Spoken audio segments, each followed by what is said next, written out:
नमस्कार, मैं हूं डॉक्टर पीएस सागर।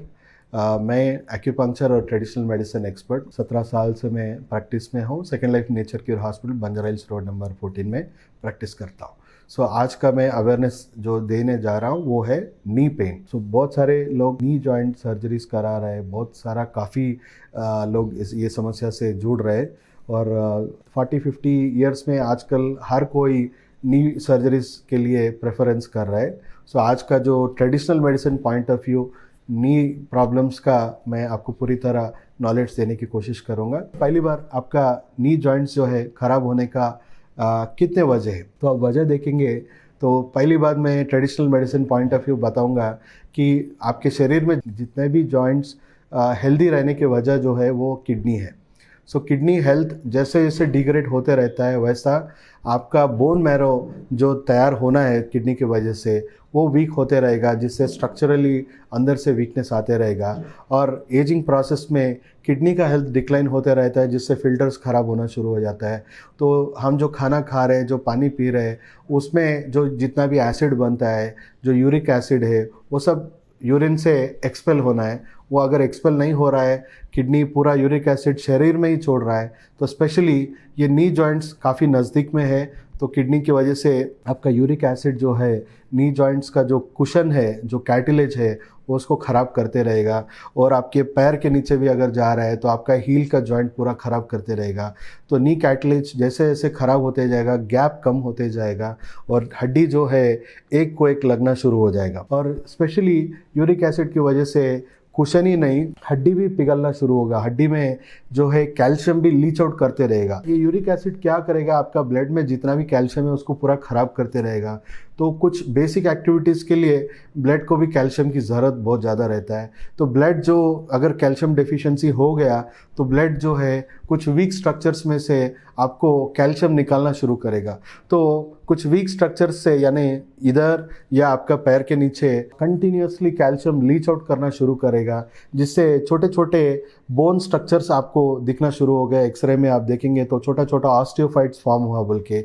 अगर ऑस्टियोफाइट नी जॉइंट के अंदर अगर फॉर्म हो गया तो हड्डी का ग्रोथ अगर हो रहा है उधर, तो उससे भी आपको कैटिलेज पूरी तरह डैमेज भी नहीं हुआ, मगर वो हड्डी आपको अंदर से चुभाते रहेगा, जिसकी वजह से आपका जॉइंट में स्टिफनेस बढ़ जाएगा और आपका फोल्डिंग लेवल में भी आपको बहुत तकलीफ होगा। तो कैटिलेज भी ख़राब हो रहा है और जॉइंट्स में भी ऑस्टियोफाइट्स होने का चांस है।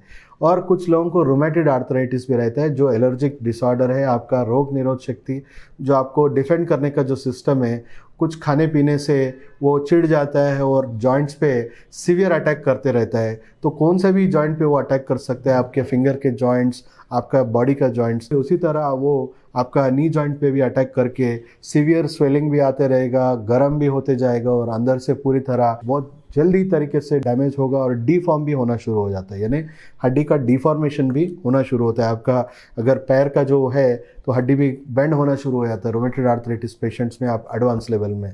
तो इस तरह के पेशेंट्स में किस तरह का ट्रीटमेंट दिया जा रहा है आप अगर समझेंगे तो आपको फर्स्ट स्टेज में माइल्ड पेन्स आता है, बहुत ज़्यादा चलने से, बहुत ज़्यादा स्ट्रेन होने की वजह से, जो हम बहुत सीरियसली नहीं लेते हैं। थोड़ा 1-2 दिन रेस्ट लेने से भी वो ऑटोमेटिक चले जाता है। Second stage level of degeneration जो है, जल्दी आपका पेन जो है सबसाइड नहीं होता है, 2-3 दिन रह जाता है। तो वो 2-3 दिन हम तभी समझना है कि सेकेंड स्टेज ऑफ डीजनरेशन हो रहा है, तो हम तुरंत डॉक्टर के पास जाते हैं।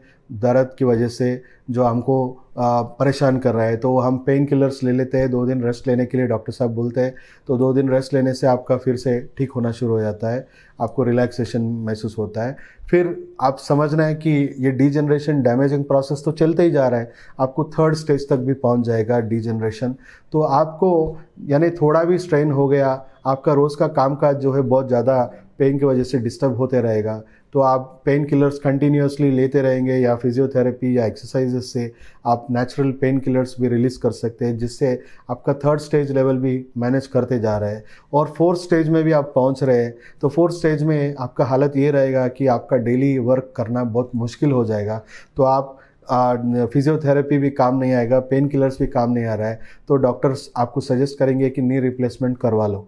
तो आपको एक आर्टिफिशियल नी जॉइंट आपको रिप्लेस करते हैं, जिसमें एक 50-50% चांसेस रहते हैं सक्सेस रेट होने का।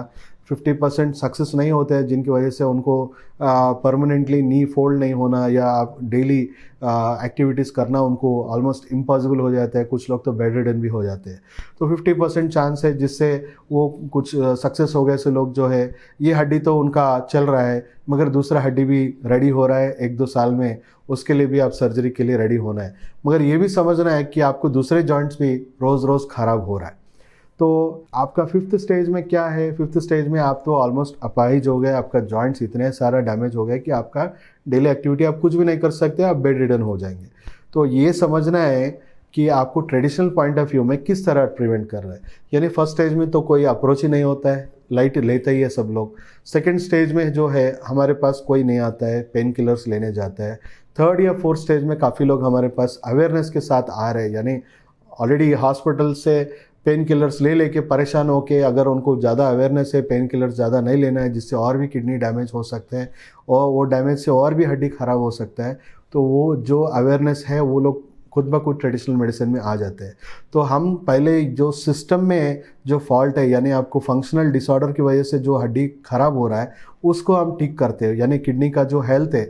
यानी ये एक चीज़ समझना है, हेल्थ जिस तरह कम हो रहा है डिसीज़ उस तरह बढ़ते जाएगा। जैसे जैसे आप हेल्थ इंप्रूव करते रहेंगे तो आपका डिसीज़ परसेंटेज डाउन होते जाएगा। यानी हेल्थ एक बैलेंस है, यानी आपका जो ऑर्गन्स में सिस्टम में जो फॉल्ट है जिस वजह से ये सब डैमेज हो रहा है उसको हम फंक्शनल डिसऑर्डर्स बोलते हैं। उसको पहले हम ट्रीटमेंट देते हैं ताकि आप 3rd स्टेज से 4th स्टेज ना बने।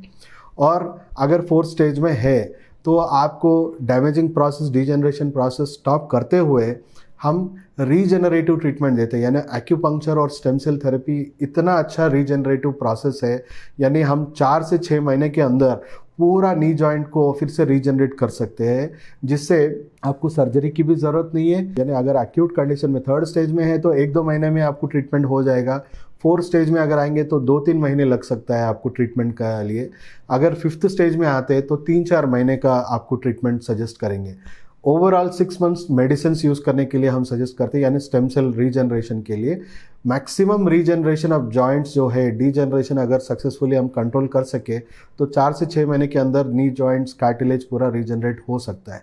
सो हम 87 एज में भी हम बिना सर्जरी का एक लेडी को हमने किया है जिसको रीजनरेट हुआ है, वो अभी भी अच्छी तरह पार्क में वॉकिंग कर रही है। तो वो स्टेज में एक तो काफ़ी इवन सर्जरी भी नहीं कर सकते बोल के डॉक्टर्स ने डिक्लेयर करा, तो वो लोग हमारे पास आए तो रीजनरेट हुआ, उन्होंने अभी भी अच्छे कर रहे हैं। ऐसे हम सैकड़ों लोग, आई मीन एटलीस्ट ये 16-17 ईयर्स से hundreds of patients have been successfully avoided surgeries और उनको पूरी तरह स्वस्थ हो गए।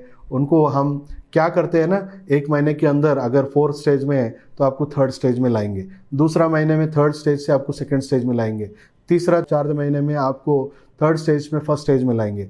एटलीस्ट 1st स्टेज में भी रहा तो काफ़ी है ना, आपको दर्द नहीं होगा, आपको कुछ भी, आपका डेली लाइफस्टाइल में आपको कुछ तकलीफ नहीं रहेगा। तो ट्रेडिशनल मेडिसिन का उपयोग जो है आप पूरी तरह फिर से रीजनरेट करके, आप जिस तरह से आपका डाइट लाइफस्टाइल अगर मेंटेन करेंगे तो लाइफ लॉन्ग फिर ये जॉइंट्स जो है ख़राब होने की ज़रूरत नहीं है। मैं सभी लोगों को यही बोलता हूँ कि लेटर एज में, यानी ज़्यादा से ज़्यादा सीनियर सिटीजन्स जो है, आप अगर जो अभी मैं जो प्लेटफॉर्म में जा रहे हैं अगर ऐसे ही कंटिन्यू करेंगे तो डेफिनेटली आपको कुछ ना कुछ डैमेज हो जाएगा जिसकी वजह से आप बेड रिडन हो सकते हैं और सभी रेस्ट ऑफ द लाइफ आपको डिपेंडेंट रहना पड़ेगा। अगर आप ट्रेडिशनल मेडिसिन को ऑप्ट करेंगे तो आप लेटर एज में भी आप पूरी तरह स्वस्थ रहेंगे, आपको फिर से ये जॉइंट प्रॉब्लम जो है फिर से फ्यूचर में आने का चांस ही नहीं है, जिससे आप किसी पे निर्भर होने की ज़रूरत नहीं रहेगा और लाइफ लॉन्ग आपको स्वस्थ रहने का जो है हम आपको डाइट लाइफस्टाइल के बारे में बताएंगे। सो डेफिनेटली ये वीडियो जो है हर एक घर में आप पहुंचाने का मैं आपको अपील करता हूं। जिसको अवेयरनेस होगा ये सब्जेक्ट के बारे में, डेफिनेटली वो रॉन्ग ट्रैक में उनका ट्रीटमेंट तो नहीं होगा, वो हर ट्रैक में वो आप प्रिवेंशन जो कर सकते हैं, स्टेज को बढ़ने नहीं दे सकते और पूरी तरह स्वस्थ बनने का जो ट्रीटमेंट है हम डेफिनेटली गाइड करेंगे। तो आपको जस्ट बेसिकली कुछ प्रेशर पॉइंट्स में मैं बताऊंगा जिससे आपको तुरंत रिलीफ मिल जाएगा। यानी ये मिडिल फिंगर और जो लेफ्ट फिंगर है, ये बीच के जो जॉइंट्स है, इसको आप अच्छी तरह ज़ोर से प्रेस करो तो ये दोनों भी फिंगर्स में ये जॉइंट्स को प्रेस करो, स्टिमुलेट करो, तो इमीडिएटली आप देख सकते हैं पेन किलर की भी ज़रूरत नहीं है, आपको तुरंत पेन रिलीफ हो जाएगा नी जॉइंट्स में। यानी ये एक पेन किलर की तरह एक्यूप्रेशर पॉइंट्स जो है जिससे आप तुरंत रिलीफ मिलेगा आपको, कुछ भी आप पेन किलर लेने की भी ज़रूरत नहीं है। तो ये वीडियोस हर एक को स्प्रेड करिए, सबको स्वस्थ रहने के लिए मैं कामना करते हुए आपका डॉक्टर सागर।